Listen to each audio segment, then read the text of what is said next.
Namaste. Another full, beautiful moment to read a chapter of Swami Anand Arun's book, Lone Seeker, Many Masters. It will be the 17th chapter now, and it is about Nagarjuna. Nagarjuna is a tantric master, and strangely, Tapoban is in the Nagarjuna Hills also. And the Samadhi, the Osho Samadhi, like Arun mentioned in the other chapter about the Dalai Lama, the Osho Samadhi is actually built on the place where Nagarjuna attained ultimate enlightenment. So these are very fortunate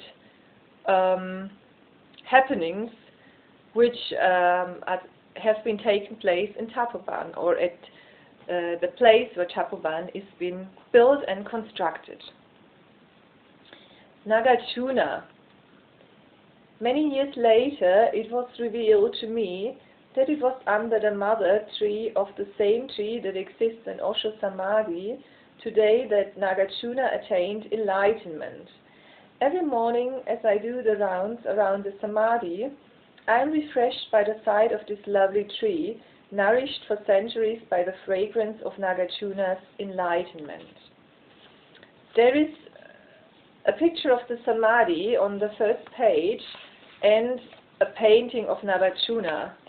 Here, no picture of him, but a painting. In the beginning days of the Gregorian calendar, a child was born into a rich Brahmin family in South India.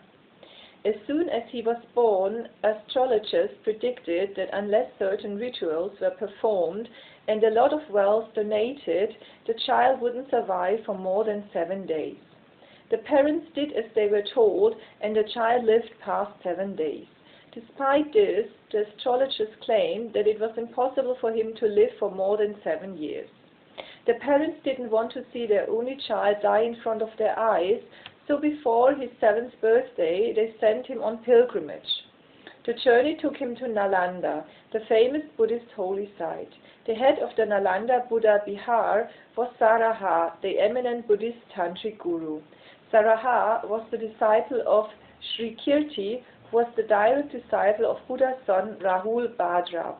The Buddhist sect of Tantra was started by Sahara, whose lineage was followed in Tibet by renowned masters such as Tilopa, Naropa, Marpa, and Milarepa. It is said that the child had an extraordinary memory. Saraha was very much impressed by him, so he inquired him about him. After learning about the astrological predictions, Sahara told the child's relatives, taking sannyas is also like a worldly death, so if he takes sannyas, his death could be avoided. He advised them to conduct a puja for the Amitabha Buddha and recite the Dharani mantra. Sahara initiated the child into the Buddha Sangha as Bhikkhu Srimanta. After being educated on the mysterious and hidden teachings, he became a Siddha yogi of Tantra, Yoga and alchemy in no time. As Srimanta's prominence grew, many people from far and wide started attending his discourses. One day, 2 young men arrived at the discourse. They had a mysterious aura about them. As soon as they entered the hall where Srimanta was giving his discourse, a dense perfume of sandalwood engulfed the atmosphere. Even Srimanta couldn't help being intoxicated, so he asked them about it. They told him that they were princes from Nagalok and that they covered their bodies in sandalwood paste in order to protect themselves from outside influence. They also told him that there was an abundance of sandalwood where they came from. Enchanted by the fragrance, Srimanta asked them if they could donate some sandalwood to build his monasteries. The princes asked him to come to their land to preach the Buddha Dharma and also take as much sandalwood as he wanted. Srimanta's fascination with the sandalwood took him all the way to Nagalok, but the sandalwood was not the only gift that was waiting for him there. He was received with great fanfare at Nagalok. The king told him that Ananda, Buddha's caretaker, had given the Prajnaparamita Sutra to his ancestors for safekeeping. Srimanta was elated at finding those texts that the Buddhist world had been searching for centuries. we can assume that Nagalok fell in the current South Indian state of Karnataka, as it is still full of sandalwood forests. Even today, people from Karnataka have surnames such as Nagaswami and Nagaraj. The Buddhist texts also refer to South India when they mention the Pragya Paramita Sutra. Osho has explained these sutras beautifully in his book The Heart Sutra, reinterpreting the relevance of these sutras to contemporary seekers. The Nagas regarded Srimanta as their guru and started calling him Nagarjuna. It is said that nobody was able to understand and teach the philosophy of impermanence, the greatness of the middle path, and the philosophy of nothingness for 400 years after Buddha left his body. It was Nagarjuna who, for the first time, studied, contemplated, and explained these philosophies of Buddha. His Mahamadhyakarika Sutra is thought to be the most exquisite explanation of Buddha's philosophy. He was a great philosopher whose explanation of the Buddha Dharma is considered the clearest and most logical. In Buddhist scriptures, Nagarjuna is regarded second only to Buddha. He was also responsible for starting Mahayana Buddhism and was the inspiration behind the Nalanda University. Along with the Dalai Lama, most Buddhists regard Nagarjuna as their principal guru. Nagarjuna meditated for 30 years and became enlightened in the Nagarjuna Hills of Kathamandu, but it is difficult to find certified historical facts about Nagarjuna's life in Nepal or elsewhere. Those that exist are also debatable. There are texts that say that he lived for 600 years and that he was resurrected even after his death, and that his body and head were buried separately, and that he used to travel freely in various dimensions. Since Nagarjuna has often been portrayed as a miracle-churning wizard, it is extremely difficult to excavate the truth about his life buried deeply in the womb of history.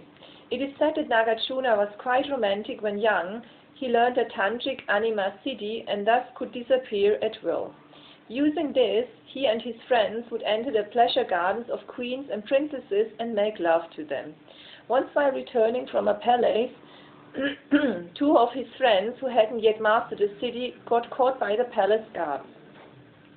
Nagarjuna managed to escape, but his friends were executed. He was very much saddened by the death of his friends and blamed his own desires for it. The event was a big shock for Nagarjuna, who made a vow not to be involved with women thereon. Legend talks of a great famine of Nalanda that killed many people. The bhikkhus also stopped getting alms when they went begging. Seeing this, Nagarjuna's guru ordered him to save the Buddha Sangha by using his psychic powers. Nagarjuna was adept in alchemy. Using alchemy, he sustained the Nalanda monastery for 12 years by turning iron into gold. Later, he became the head of the Nalanda Buddha Vihar. According to Buddhist texts, he evicted 800 undisciplined bhikkhus from the monastery. In those days, Bodh Gaya was the center for Buddhist studies. Nagarjuna's role was pivotal in protecting the Buddha Vihar there. He built many temples and also constructed a wall around the Bodhi tree to protect it from wild elephants. The ruins of the wall exist even today. He invited many Buddhist teachers of Bodh Gaya to Nalanda and developed it as the center for Buddhist studies. It later became famous as the Nalanda University. Buddhist folklore has another interesting incident about Nagarjuna's life. Once when Nagarjuna was traveling, he passed by a child who for some unknown reason fascinated him. Nagarjuna approached the child and intently studied his palm and body structure and prophesied that the child would become a king. 12 years later, when he went back to the region, the child had indeed become King Udayabhadra. Udayabhadra recognized Nagarjuna and took him to his palace with great respect. They became close friends. Udayabhadra gave Nagarjuna a large number of jewels to help him spread the Buddha Dharma. Sorry.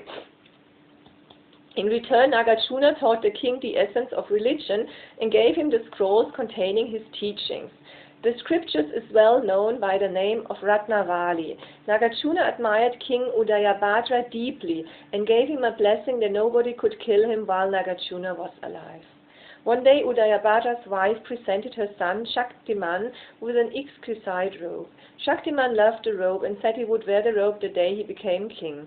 But his mother said, "You will never be king because Nagarjuna has blessed your father in such a way that he will live as long as him. And Nagarjuna is a tantric with the ability to live as long as he wants." Hearing this, Shaktiman became miserable and started to think of ways to kill Nagarjuna. The queen told him that since Nagarjuna was Siddha Yogi, it was not easy to kill him. Instead, she advised him, "Nagarjuna is a bodhisattva full of compassion. If you pray to him, he may leave his body for you." It is said that Shaktiman went to Nagarjuna and expressed his predicament. Nagarjuna's heart melted to Shaktiman's honest appeal. He said, "In one of my past lives, I had killed a person by cutting his throat. I still have some seeds of karma left from that. So just go ahead and slash my throat and become king." Shaktiman followed the advice and decapitated Nagarjuna. As soon as the sword carved the body of Nagarjuna, King Udayabhadra left his body as well. Shaktiman feared that Nagarjuna's head and body might attach again, so he buried the two parts separately at a distance of 4 miles and made separate stupas on the burial sites. Nagarjuna's middle path is based on the concept of nothingness. Like quantum physics, the theory of nothingness propounds that matter actually doesn't exist. Nothingness is the primordial emptiness from where all matter came into existence and to where it will perish. Manifestation and dissolution are only possible in nothingness, as it provides a backdrop for the existence of the material universe. Without nothingness, no creativity is possible in existence. It has been scientifically proven that matter is nothing but a condensed form of energy. Since everything in the universe is moving at an unimaginable speed, it creates an illusion of static objects. For instance, one can see the blades of a fan when it is moving slowly, but if the fan is moving at its optimum speed, one cannot see the blades separately and the fan appears to be an opaque circle. Physicists have also found out that nothingness is the primary building block of an atom. They say if you take out the space within and between the atoms and therefore compress all solid particles, the whole Earth can be contained in an object no bigger than a football. Thus, form is just an illusion created by condensed energy. According to the Mahayana philosophy, the experience of nothingness is extremely difficult to achieve and requires intense meditation. A religious text or philosophy fills us with knowledge but cannot make us realize nothingness. It is only in a state of samadhi that a thoughtless consciousness can experience nothingness and its beauty. This is the essence of Mahayana Buddhism. Nagarjuna's whole life is a series of mysteries. 2,000 years after he left his physical body, his magic continues in Nepal. Nagarjuna Hills, where Osho Tapoban, our ashram in Kathamandu, is located, is named after him. Initially, we didn't realize the esoteric interconnectedness between the place and Nagarjuna. However, as my meditation deepened, it was revealed to me that the dome-like hillock where the Osho Samadhi is built is actually the exact place where Nagarjuna attained enlightenment 2,000 years ago. When we purchased this land, the locals warned us against cutting down one particular tree that stood in the middle of the hillock. Since we had decided to make the Osho Samadhi in the same hillock, it became tricky to execute our design with the tree standing in the middle. My engineer friends had decided to chop the tree down. However, I intuitively felt the need to protect that tree. The locals over and over again had narrated stories of how misfortune was brought to those who tried to harm the tree in any way. It wasn't just a superstitious inclination, but deep intuition that inspired me to preserve the tree and mold our design around it. Many years later, it was revealed to me that it was under the mother tree of the same tree that exists in Osho Samadhi today that Nagarjuna attained enlightenment. Every morning, as I do the rounds around the Samadhi, I am refreshed by the sight of this lovely tree, nourished for centuries by the fragrance of Nagarjuna's enlightenment. Even today, in deep moments of silence, one can hear the ancient wisdom of nothingness in the rustling leaves of the Nagarjuna forest.